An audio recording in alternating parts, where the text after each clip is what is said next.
Jangan gugup, ini hanya hantu tanpa pemilik, dan kesadaran belum lahir, dan mereka tidak akan menyerang orang.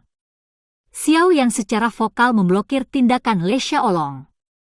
Dengan induksi dari leluhur yang murka, pemahaman Xiao Yan tentang roh yang murka dibandingkan.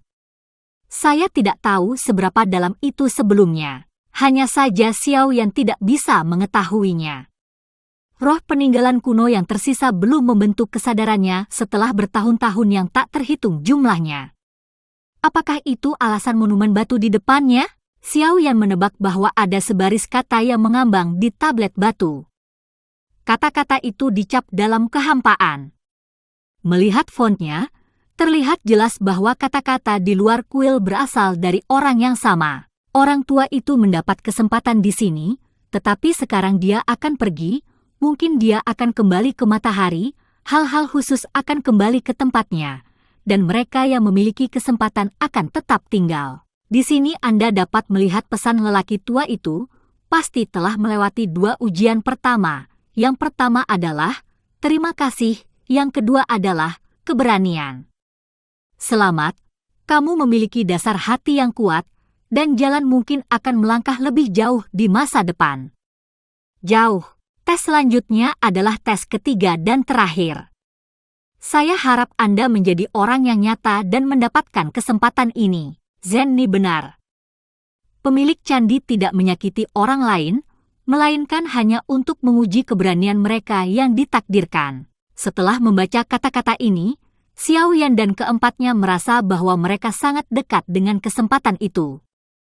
Bahkan di ujung jari mereka, napas mereka menjadi lebih cepat, dan mata mereka tidak bisa lagi tenang. Dalam 2 tes pertama, Xiao Yan lulus secara tidak sengaja. Tes pertama adalah manusia, dan siapapun yang cerdas dan mudah dapat melewatinya dengan mudah. Ujian kedua adalah keberanian. Setiap orang yang telah mengalami pertempuran darah yang tak terhitung jumlahnya secara alami tidak memiliki keberanian, jadi itu tidak sulit. Dari sudut pandang ini, ujian untuk operan ketiga seharusnya tidak terlalu sulit, dan peluang ini tampaknya ada di dalam tas. Tapi kata-kata menjadi penguasa kuil sudah berakhir, dan semua orang tercengang. Karena kamu adalah orang yang ditakdirkan, semuanya tergantung pada takdir, jadi ujian ketiga adalah kata untuk takdir. Persetan. Xiao Shan tidak bisa menahan sumpah serapah. Tes apa ini? Dalam analisis terakhir, itu bukan murni keberuntungan. Dalam hal ini, bukankah 2 tahap pertama berdiri di tepi sungai dan memancing bulan? Melihat kebodohan di hati Xiao Xiao, Le Xiaolong berkata, tampaknya pendahulu sangat mementingkan takdir. Tapi di mana takdir, Anda juga harus melihat sifat pikiran. Jika tidak, kesempatan ini akan jatuh ke tangan orang, dan itu pasti akan terjadi di daratan kaisar yang berperang telah menyebabkan badai berdarah, dan pemikiran serta kekhawatiran para pendahulu bukanlah tidak masuk akal. Analisis Le Xiaolong masuk akal. Xiao Shan membuka mulutnya, tapi dia tidak bisa membantahnya. Jangan kewalahan. Xiao Yan tersenyum dan tahu bahwa Xiao Shan terus terang, tetapi dia merasa tertekan untuk sementara waktu, bukan karena dia tidak bisa mengetahuinya. Mari kita lihat isi tesnya terlebih dahulu. Xiao Yan dengan cerdik kembali ke topik dan memberi Xiao Shan langkah. Jejak kehampaan dengan kait besi dan kait perak, kuat dan kuat, menjatuhkan baris terakhir dalam kehampaan, potong jari dan teteskan darah, gabungkan ke dalam monumen batu. Orang fusi darah menghabiskan usahanya untuk menarik ini monumen, Anda bisa mendapatkan kesempatan ini. Kata-kata menghilang antara langit dan bumi, tetapi hati semua orang menegang. Jantung berdetak seperti drum. Jika Anda ingin menangkap rongga di dada Anda, kegembiraan di mata Anda tidak bisa lagi ditekan, dan Anda merentangkan jari untuk mencoba. Kebenarannya sangat sederhana, keberuntungan itu sangat penting. Nan Erming yang tadinya tidak diam tiba-tiba melompat keluar, merangkum penggambaran suasana hati semua orang saat ini. Kerumunan tertawa terbahak-bahak, dan kegugupan mereka mereda. Aku akan mencobanya dulu. Xiao Shan yang terengah-engah melangkah maju, Jari-jarinya meraih ke dalam mulutnya dan menggigit dengan keras, darah mengalir di tablet batu. Tugu batu lapuk seperti batu pasir, dan permukaan parit tidak rata. Tidak peduli bagaimana Anda melihatnya, darah tidak mungkin meleleh, dan Xiao Xiao menunggu dengan percaya diri. Darah mengalir di prasasti, meluncur perlahan, dan di sepanjang tubuh prasasti itu jatuh ke tanah dan menembus ke dalam tanah. Tetapi tidak ada jejak darah di prasasti itu. Semua orang melihat semua ini dengan takjub, merasa sangat luar biasa. Xiao Shan bahkan melebarkan matanya, tidak mau mempercayai fakta di depannya, mengulurkan tangan dan menyentuh badan tablet, masih kasar, dan butiran keringat di tangannya bocor tanpa ada penghalang. Masuk, menggaruk kepalanya, Xiao Shan tidak percaya pada kejahatan, dan darah basah di jarinya menetes lagi. Xiao Xiao masih agak gelisah. Dia mengambil tempat berlubang dan mengolesi darah di jarinya secara langsung, dan mulutnya bergumam, "Saya tidak percaya itu bisa jatuh bahkan jika saya menerapkannya." Semua orang dibuat terdiam oleh aksi melolong, tetapi mereka harus mengakui bahwa itu benar-benar solusi. Tidak peduli seberapa buruk prasasti itu, darah yang berlumuran itu tidak mungkin tertumpah. Tepat ketika semua orang bertanya-tanya apakah ujian pemilik kuil dianggap telah melewatkan pria tak tahu malu seperti Xiao Shan di dunia, fakta itu sekali lagi menumbangkan pikiran semua orang. Prasasti itu tampaknya memiliki kekuatan tolak alami terhadap darah. Darah di permukaan perlahan melayang menjauh dari permukaan batu dan jatuh ke tanah lagi. Xiao Shan benar-benar tercengang kali ini, berdiri di sampingnya tertegun, dan untuk waktu yang lama tidak kembali kepada Tuhan. Aku mengatakan perang melolong. Sejak kamu melanggar kata-kata umpatanmu, itu akan berakhir dengan kesedihan hari ini. Wajah tampan Nan Erming tidak memiliki terlalu banyak ekspresi, tetapi dia tidak ingin melepaskan kesempatan untuk berperang melolong. Aku tidak percaya pada kejahatan. Xiao Shan memalingkan wajahnya, terlalu malas untuk peduli pada Nan Erming, menggulung lengan bajunya, dan bahkan ingin langsung mencabut prasasti itu. Shen Tian tercengang, Xiao Xiao berebut udara, kudanya stabil, tangannya memeluk prasasti, dan dia menarik dengan tajam. Kekuatan Xiao Shan menempati urutan pertama di antara semua orang. Ini sangat kuat sehingga prasasti itu tampaknya hanya beberapa ratus pound. Xiao Xiao berpikir seharusnya tidak ada kesulitan. Namun, hal-hal yang tampaknya sederhana di dunia seringkali sangat sederhana. Pertempuran Xiao Xiao telah menghabiskan seluruh kekuatannya, tetapi monumen batu itu tetap berdiri, seolah-olah berakar di bawah tanah dan terhubung ke bumi. Wajah Xiao Shan memerah, dan emosinya yang enggan berubah menjadi kekuatan yang lebih kuat. Tangannya menggenggam bagian bawah monumen batu, dan di belakangnya muncul harimau melolong emas. Tubuhnya yang besar dengan cepat berkontraksi, wajahnya terbuka, dan kekuatan Kaisar Bintang 6 terpicu sepenuhnya. Bluestone di tanah hancur berkeping-keping. Di bawah siksaan prasasti, tidak ada tanggapan sama sekali, tetapi kekuatan Kaisar Bintang 6 dalam pertempuran melolong meletus, cahaya putih tiba-tiba menyala di prasasti, dan lapisan kekuatan yang kuat dan lembut meluap dari lubang. Dari prasasti keluar, tampaknya sangat lambat, tetapi cepat. Itu langsung membungkus Xiao Xiao. Kekuatan bintang 6 Xiao Xing seperti kepalan kapas di depan kekuatan ini. Seluruh tubuh terlempar dari kejauhan dan jatuh ke tulang di kejauhan. Tumpukan abu terciprat ke tumpukan itu. Xiao Xiao merangkak, menepuk tubuh abu-abu, dan berdiri dengan kepala cemberut, tidak pernah berani memiliki hati kecil untuk batu di depannya. Duka. Nan Erming berjalan mendekat dan menepuk pundak Xiao Shan untuk menunjukkan simpati. Biarkan aku mencobanya juga. Lei Xiaolong melangkah maju, darah menetes ke prasasti, dan di mata harapan semua orang, darah perlahan menembus prasasti dan menghilang. Menyusup. Akhirnya menyusup. Tubuh Lei Xiaolong membeku karena kegembiraan yang berlebihan, dan kemudian dia kembali kepada Tuhan setelah beberapa saat, melompat kegirangan dan melambaikan tangannya di udara. Peluang Jiu Xing Douyu akan menimpanya, belum lagi melompat dan melambaikan tangannya, itu sangat berharga. Semua orang memandang Le Xiaolong yang menari seperti anak kecil dengan senyum bahagia di wajahnya. Cepatlah tablet batu dan lihat apa peluangnya. Xiao Shan tidak sabar mendesak Le Xiaolong untuk mengambil gambar. Menyatu dengan kegembiraan, Le Xiaolong berdiri di depan monumen batu dan menarik napas dalam-dalam. Kekuatan Kaisar Bintang 5 pecah, dan dia memasukkan tangannya ke celah antara monumen batu dan tanah. Angin berhenti, tulang yang tergulung sepertinya berhenti di udara, dan napas semua orang tertahan. 4 pasang mata memandang dengan gugup ke prasasti itu, menunggu saat prasasti itu digali. Pertarungan berkecamuk, mengalir ke lengan Le Xiaolong terus-menerus, angin mulai bergerak, tulang mati yang tergulung menghantam tablet batu, dan itu hancur berkeping-keping, dan semua orang tidak bisa menahan napas terlalu lama longgar, hembuskan napas panjang. Tapi monumen batu itu tetap tidak bergerak. Di mata keheranan semua orang, kulit Le Xiaolong yang memerah karena tenaga masih ada, dan tidak ditarik keluar 1 inci pun, seolah-olah seharusnya ada di sini ribuan tahun yang lalu. Setelah ribuan tahun, seharusnya masih ada. Keras kepala di sini. Bagaimana ini? Le Xiaolong tidak bisa mempercayai matanya dan memegang tangannya lagi. Angin semakin kencang dan abu semakin melayang, tetapi prasasti itu tetap tidak bereaksi sama sekali. Bukankah ini hanya masalah persetujuan dewa?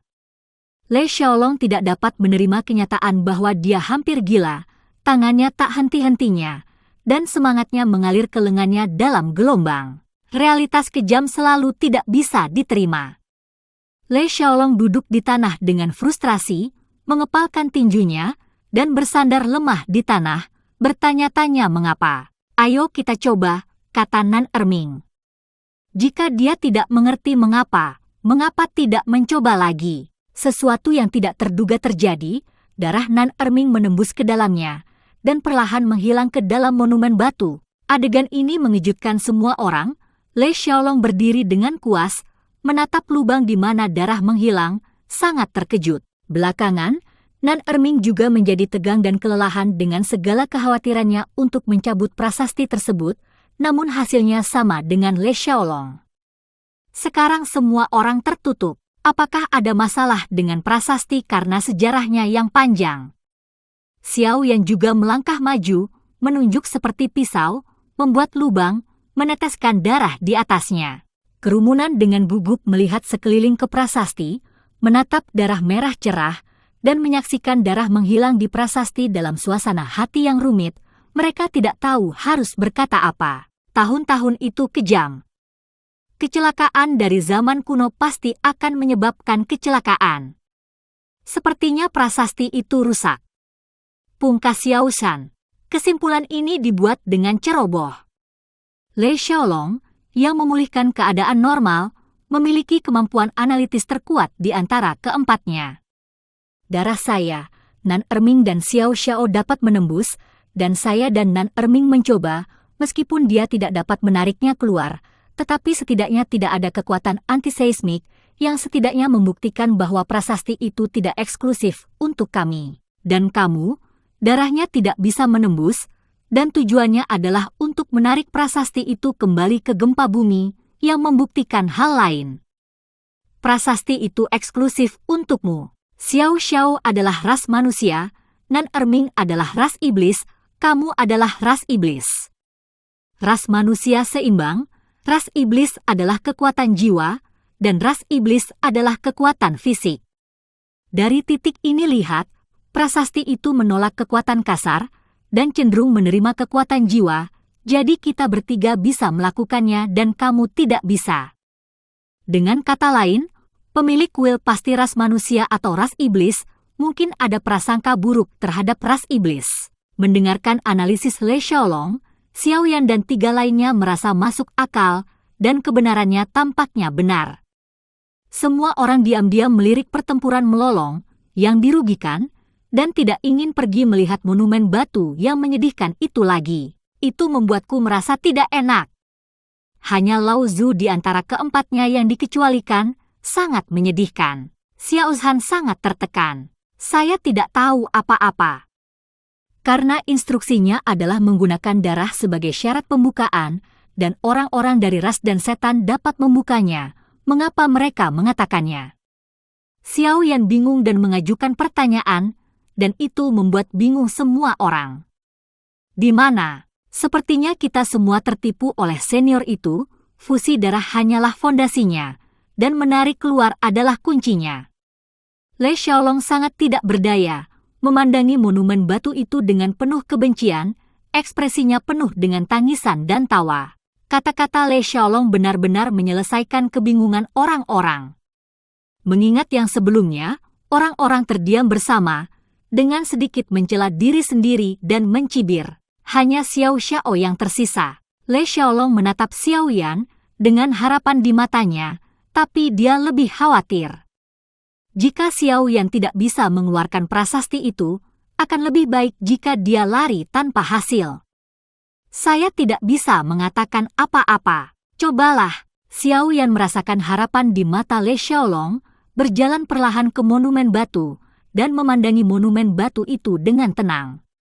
Monumen batu masih sangat rusak, tetapi Xiao Yan tidak berani meremehkannya, sesuatu yang dapat membuat 3 kaisar petarung tingkat tinggi tidak berdaya. Bagaimana mungkin seorang kaisar pertempuran Samsung dengan mudah menilai dari penampilan? Xiao Yan mengatur kudanya dan diam-diam mengulurkan tangannya untuk menopang prasasti itu.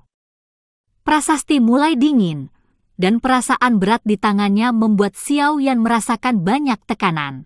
Mencoba dengan tenang dengan dendam, prasasti itu tidak merespons, penampilan Xiao Yan normal, dan tidak ada sedikit pun fluktuasi. Dalam hal semangat juang, Xiao Yan jauh di belakang Xiao Shan, Le Xiaolong, dan Nan Erming. Xiao Yan perlahan menuangkan kekuatan jiwa ke dalam balas dendam tangannya. Dengan suara, ambisi seluruh tubuhnya seperti ombak, tenggelam, lalu tiba-tiba melonjak. Hati ketiga Le Xiaolong segera menyebutkan tenggorokan, dan mata gugup menyapu tablet batu. Tanpa kejutan apapun, hasil Xiao Yan sama dengan yang lainnya. Mungkinkah monumen ini kita lewatkan? Xiao Shan sedikit kecewa, memegang tangannya di dinding gunung di lembah, suasana hatinya jatuh ke palung. Xiao Yan berdiri diam, bertanya-tanya.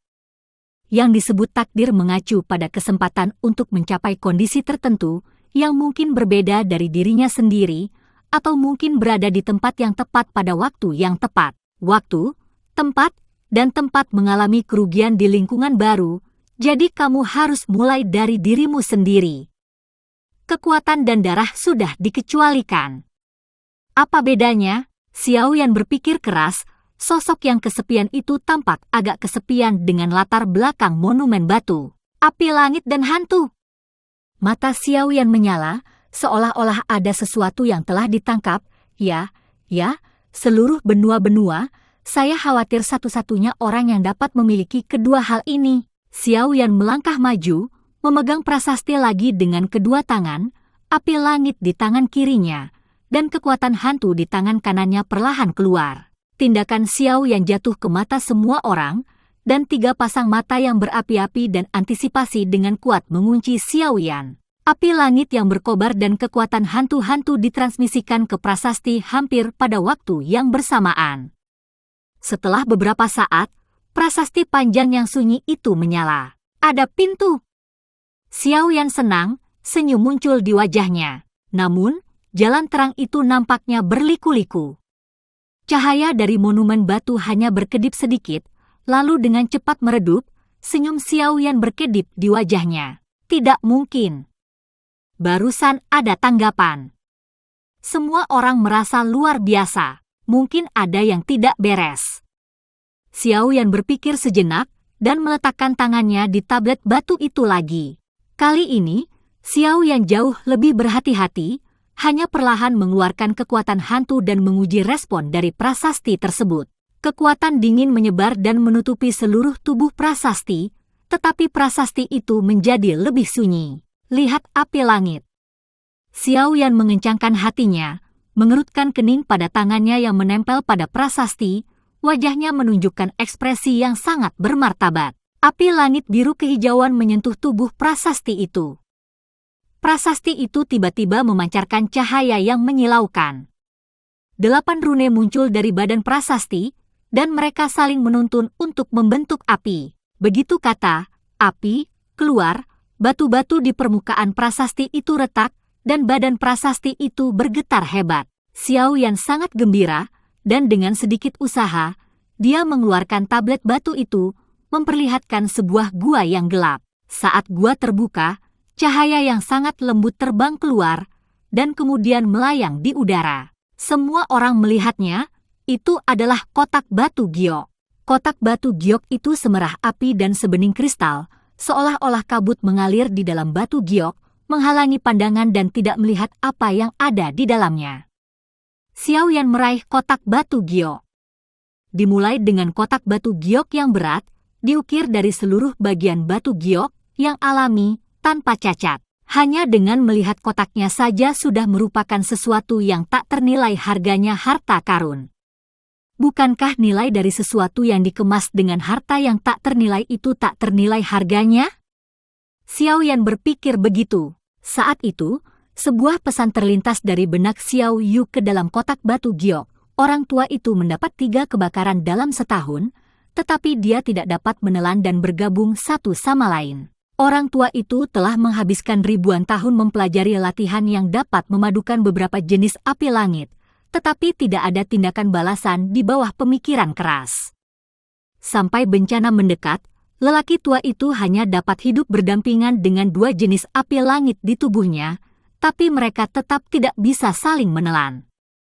Integrasi adalah penyesalan terbesar dalam hidup suamiku.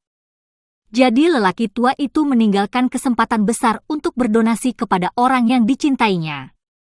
Bahkan, dia juga berharap generasi mendatang dapat mewujudkan keinginan terbesar lelaki tua itu dalam hidup ini. Orang tua itu tahu bahwa persyaratan ini sangat sulit, jadi dia tidak berani terlalu boros. Siapapun yang bisa hidup berdampingan dengan 2 jenis kekuatan Skyfire di tubuhnya seperti orang tua adalah takdir, dan relik orang tua itu tersedia. Merasakan perasaan Xiao Suo, pemilik kuil, Xiao Yan dapat sepenuhnya memahami bahwa di zaman kuno pertempuran kaisar di daratan, keterampilan yang dapat mengintegrasikan api langit tidak pernah muncul. Banyak orang jenius telah menghabiskan usaha mereka dan tidak pernah bisa menyelesaikan masalah ini. Hanya Xiao Yan yang beruntung dan mati terbakar. Tidak heran ini adalah peluang besar. Ini hanyalah persyaratan yang menuntut 1 dari 100.000. Xiao Yan hanya bisa menghela nafas, tetapi juga diam-diam beruntung untuk dirinya sendiri. Selamat kepada Xiao Xiao atas takdir baiknya. Nan Erming berjalan perlahan, senyum tampan di wajahnya yang tampan. Sebelah Xiao Xiao memiliki masa depan yang cerah, dan para jenius kuno semuanya disertai dengan keberuntungan di langit. Lei Xiaolong mengepalkan tinjunya, kata-katanya menghangatkan jantung dan paru-paru. Selamat! Xiao Xiao, apa peluang besar di sini? Semua orang penasaran, tolong buka dan lihat. Xiao Shan melangkah maju, menyapu kesuraman sebelumnya, dan menatap kotak di tangan Xiao Yan, mata berapi-api tidak bisa bersembunyi. Lihat dirimu dengan mendesak. Xiao Yan melihat pertarungan teriakan yang akan segera terjadi, tidak bisa menahan tawa, dan mengangkat kotak batu giok itu sehingga semua orang bisa melihat dengan jelas. Ketiganya menjilat bibir mereka dan mengelilingi mereka secepat mungkin. Tidak ingin melihat peluang besar di mulut seorang kaisar Jiu Xingdi. Jantung berdetak lebih dari 1 detik. Lembah yang sunyi terdengar. Xiao Yan biasanya ingin membuka tutupnya, tetapi menemukan bahwa tidak ada celah di kotak batu giok, dan dia tidak tahu di mana harus membukanya. Dia tercengang dan berdiri di hadapan tercengang. 3 orang di sekitarnya segera mengetahui masalah ini, dan mereka semua buta. Situasi saat ini membuat beberapa orang tidak bisa dimengerti. Apa yang sedang terjadi? Tidak dapat membuka kotak batu giok yang saya dapatkan setelah bekerja keras? Ini tidak diketahui. Saya pikir petarung bintang 9 ini harus diberi nama belakang. Xiao Shan gelisah, dan keluhan sebelumnya belum hilang. Dengan sikapmu, tidak heran jika kamu tidak memiliki kesempatan untuk bergantung pada prasasti. Nan Erming melirik Xiao Xiao. Kamu punya kemampuan, lalu cari tahu cara membukanya. Melihat pot nan erming yang tidak bisa diangkat, mata Xiao Sanhu melotot dan terlihat sangat tidak percaya diri. Xiao Xiao, sepertinya ada kata di bagian bawah kotak giok. Meskipun nan erming pendiam, dia sangat perhatian. Dengan cahaya redup di lembah, Xiao Shan termakan oleh tindakan nyata. Xiao Shan sangat marah sampai hidungnya bengkok. Le Xiaolong menepuk bahu Xiao Shan dengan nyaman untuk menunjukkan ketidakberdayaan. Tidak sadar akan paruh kedua pria itu, Xiao Yan membalik bagian bawah kotak giok dan melihat dengan hati-hati. Di dekat tanda di bagian bawah kotak, 3 baris kata yang sangat kecil terukir, ada 2 jenis orang yang dapat hidup berdampingan di dalam tubuh, keduanya jenius. Jika tidak ada kecelakaan, mereka pasti berada di atas kekuatan 7 bintang. Oleh karena itu, lelaki tua itu menyegel puncak bintang 6 pada kotak ini, yang murni gatal, dan benar adalah pekerjaan membosankan yang telah hidup selama ribuan tahun. Wang Jun tersenyum. Tergantung pada kekuatan kaisar pertarungan bintang 7, kamu dapat membuka kotak ini hanya dengan menyuntikkan kekuatan Skyfire yang menggabungkan 2 jenis Skyfire. Setelah membaca 3 baris karakter, Xiao Yan berdiri diam, kerumunan tidak bisa berkata-kata. Suasananya sangat tertekan, dan pemandangannya begitu sunyi sehingga hembusan angin terasa begitu deras. Pemilik kuil membuat beberapa pesan sederhana, tetapi semua orang membalikkan botol 5 rasa itu. Saya tidak tahu apa yang harus digunakan untuk menggambarkan suasana hati saat ini. Ini seperti catkin yang terbang di seluruh langit, dan potongannya terus bersih. Pikiran, dari saat saya melangkah ke kuil, saya sangat terkejut dan kecewa sepanjang jalan, sampai saat saya akhirnya berhasil. Semuanya seandainya cahaya dewa keberuntungan akhirnya menyelimuti dirinya, namun masih dibayangi oleh pemilik kuil. Apalagi untuk Xiao Yan, tangan ini benar-benar bukan yin biasa. Persyaratan kekuatan puncak bintang 6 tidak terjangkau oleh Xiao Yan, yang saat ini hanya puncak Samsung. Memegang kotak batu giok, Xiao Yan memiliki keinginan untuk jatuh. Meskipun ini adalah peninggalan yang sangat dihargai oleh Kaisar Jiuxing, meskipun itu adalah harta yang diinginkan oleh semua Kaisar Dou di daratan, Kasim akan menunggu sampai saya mencapai puncak bintang 6 untuk membukanya. Tahun dan bulan berapa? Xiao Yan memiliki perasaan menangis. Anda mengatakan bahwa Anda, seorang senior yang telah hidup bertahun-tahun, sangat membosankan untuk mendapatkan segel di kotak batu giok? Bahkan jika kebosanan sangat ekstrim, Anda bisa membuat semua jenis bunga dan membuat rumput. Mengapa Anda ingin mendapatkan kotak yang tersisa untuk saya? Apakah menurut Anda Six Star Peak Fighter adalah kubis lobak? Pikiran bahwa Xiao Yan adalah puncak kaisar sekarang, pada saat ini Xiao Yan tega mati. Semua orang mengatakan rasa ingin tahu membunuh seekor kucing, tetapi rasa ingin tahu membunuh orang. Depresi di hati Xiao Yan langsung menuju ke kepalanya. Dia duduk di tanah dengan merosot, dan terlihat sangat Xiao Suo. Dia mengambil segenggam gulma dan memasukkannya ke dalam mulutnya dengan putus asa, membiarkan sedikit kepahitan menyebar di mulutnya. Ini benar-benar ayah? Xiao Shan tidak bisa menerima situasi seperti itu untuk Xiao Yan. Ini pertandingan besar sekarang. Nan Erming tertawa getir pada dirinya sendiri, tampaknya mengambil kotak itu, melihat berulang kali, tetapi tanpa petunjuk sedikit pun, ingin mengorek keras, tapi itu jelas bukan cara yang bijaksana. Salah satunya apakah peninggalan Kaisar Pejuang Bintang 9 adalah yang kamu bilang bisa dibuka? Mengapa menggunakan begitu banyak tes? Setelah lama belajar, tidak ada hasil. Nan Erming tersenyum canggung, berdiri, berjalan ke sisi Xiao Yan, duduk, dan menemani punggung kesepian Xiao Yan. Le Xiaolong diam-diam menghela nafas, mengambil waktu sejenak, dan berjalan, duduk berdampingan dengan keduanya. Mari kita mulai, Xiao Xiao. Dengan darah iblis, kamu dapat melahap inti iblis, dan jauh lebih cepat daripada orang biasa untuk mencapai puncak bintang 6. Setelah duduk lama, Le Xiaolong melihat bahwa Xiao Yan sedikit lebih tenang dan terhibur. Dan menurutku segel yang dipasang oleh Master Kuil tidak hanya membosankan, tapi mungkin itu bukan prasyarat untuk bisa mengendalikan kotak batu giok. Setelah dipikir-pikir, aku selalu merasa bahwa Kaisar Bintang 9 tidak akan perhatikan itu lelucon mudah pada reliknya. Tapi kotak itu dengan jelas mengatakan.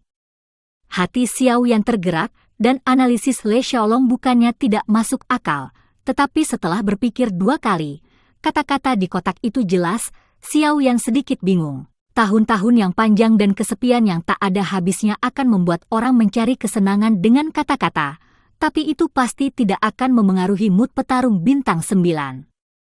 Saya selalu berpikir bahwa meskipun pesannya sedikit lucu, itu tidak akan pernah menjadi sasaran. Wajah Le Xiaolong sangat lembut, tapi kata-katanya tegas, menatap mata Xiao Yan yang berkedip dengan percaya diri. Kalau ini lucu, humor ini tidak kalah dengan cerita hantu paling seram di dunia.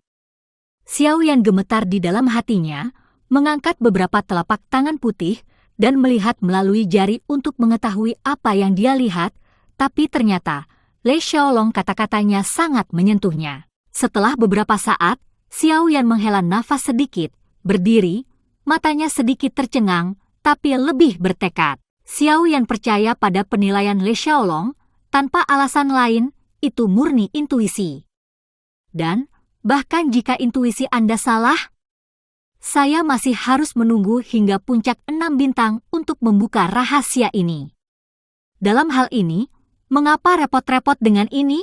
Xiao Yan, yang ingin membuka, menepuk pundak semua orang, menyingkirkan kotak batu giok, dan bersiap untuk meninggalkan tempat itu. Bertahun-tahun kemudian, Xiao Yan membuka kotak batu giok itu. Memikirkan penilaian Le Xiaolong hari ini, dia tidak mau mengakuinya. Terlebih lagi, setiap kali saya memikirkan ungkapan Xiao San, saya melihat bahwa petarung Bintang 9 ini pasti memiliki nama belakang. Dia tersenyum, hatinya menghela nafas. Tentu saja, ini adalah sesuatu. Xiao Xiao, ambil prasasti ini. Prasasti ini tidak sesederhana kelihatannya.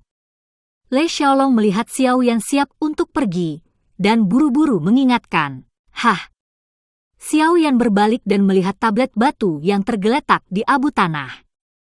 Ketika prasasti itu ditarik keluar, itu tampak semakin rusak, dan lubang di permukaannya memecahkan celah yang tak terhitung jumlahnya. Tampaknya ada misteri lain di dalam prasasti itu. Sebelum saya mencobanya, prasasti yang segelnya dilepas sangat keras sehingga saya tidak bisa memecahkannya. Prasasti ini luar biasa. Le Xiaolong menjelaskan, mungkin seperti kotak batu giok, saya mendapat 6 setelah puncak bintang, itu bisa dihancurkan dengan kekuatan api langit. Kerajaan Bintang 5 tidak akan rusak dalam satu pukulan? Xiao Yan terkejut. Dia membungkuk dan membelai tubuh tablet. Tubuh prasasti itu tampaknya tidak jauh berbeda dengan batu biasa, tetapi jepitan jari yang ringan mengeluarkan suara emas dan besi, dan retakannya samar-samar. Tidak ada lagi upaya untuk memecahkan tablet batu. Xiao Yan menepuk debu di tubuhnya, menatap Le Xiaolong sambil tersenyum, matanya tampak seperti ibu mertuanya menatap menantu laki-lakinya, dan semakin dia melihatnya, semakin dia menyukai bulu kuduk Le Xiaolong. Apa yang salah dengan saya? Le Xiaolong menatap Xiao Yan dan bertanya dengan bingung. Xiao Xiao, bukankah seharusnya karena ada yang salah dengan orientasi seksual? Xiao Shan tidak dikenal, jadi dia bergumam, tapi tidak berani mengatakannya. Oh, tidak apa-apa. Xiaolong, kamu benar-benar luar biasa. Xiao Yan tersenyum, wajahnya penuh dengan kepuasan yang menenangkan. Sepanjang jalan, hidup dan mati dijaga, Le Xiaolong menunjukkan kemampuan analitis dan kemampuan kepemimpinannya yang luar biasa berulang kali, bahkan pesan dari petarung Bintang 9 tidak dapat menggoyahkan hati Le Xiaolong yang tenang dan teliti. Sungguh tampan yang langka untuk bisa menghadapi perubahan pasang surut. Ini adalah evaluasi Xiao Yan terhadap Le Xiaolong. Ya, aku berani mempertanyakan bahkan kata-kata Kaisar Jiuxing. Xiaolong, aku semakin mengagumimu. Nan Erming bergema, wajahnya tidak bisa menyembunyikan kekagumannya yang tulus pada Le Xiaolong. Aku baru saja menerapkan prinsip hati-hati pedagang yang konsisten terhadap barang. Le Xiaolong sedikit malu dengan pujian orang banyak dan buru-buru merendahkan diri. Kerendahan hati yang berlebihan adalah kemunafikan. Kata-kata Nan Erming selalu begitu tajam dan ringkas, dan senyuman di sudut bibir setiap orang menjadi lebih kuat. Nah, saatnya keluar, Zenni, mereka harus buru-buru. Xiao Yan menyingkirkan prasasti itu dan memimpin semua orang kembali. Saat mereka mendapat kesempatan, semua orang berjalan mundur dengan ringan, tapi Xiao Yan masih terlihat sedikit tertekan. Sekarang atribut Lingyin tidak diketahui, kotak giok tidak diketahui, dan prasasti tidak diketahui. Meski ini hanya soal waktu, hati Xiao Yan masih seperti cakar dari waktu ke waktu. Menggelitik, gatal. Kerumunan kembali ke tirai tipis dan melihat aliran air di atas jauh lebih tenang. Tampaknya penghapusan prasasti menyebabkan beberapa perubahan halus. Ketika orang banyak memasuki sungai yang gelap dan menemukan bahwa hawa dingin telah berkurang drastis, tampaknya tempat ini terkait erat dengan prasasti. Perlawanan sangat berkurang, dan semua orang dengan mudah keluar dari pusaran. Air memercik, 4 sosok keluar, dan wajah cemas Zenni mekar dengan senyuman yang sudah beberapa hari tidak terlihat.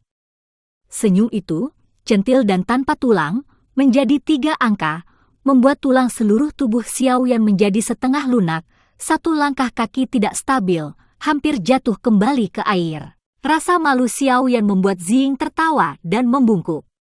Xiao Yan tersandung dengan canggung, berdiri di samping Zenni dan menggaruk kepalanya, sedikit cemas. Tidak butuh waktu lama bagiku untuk melihatnya. Pesona nona muda semakin besar, dan dia bisa pensiun dengan senyuman. Di masa depan, kita harus membawa nona muda untuk bertarung, jadi kita bisa menyelamatkan banyak energi. Xiao Shan bercanda, menarik. Kerumunan tertawa sebentar. Beberapa saat kedinginan, Xiao Yan memberikan beberapa detail pada pengalaman Shen Ni di bawah pusaran.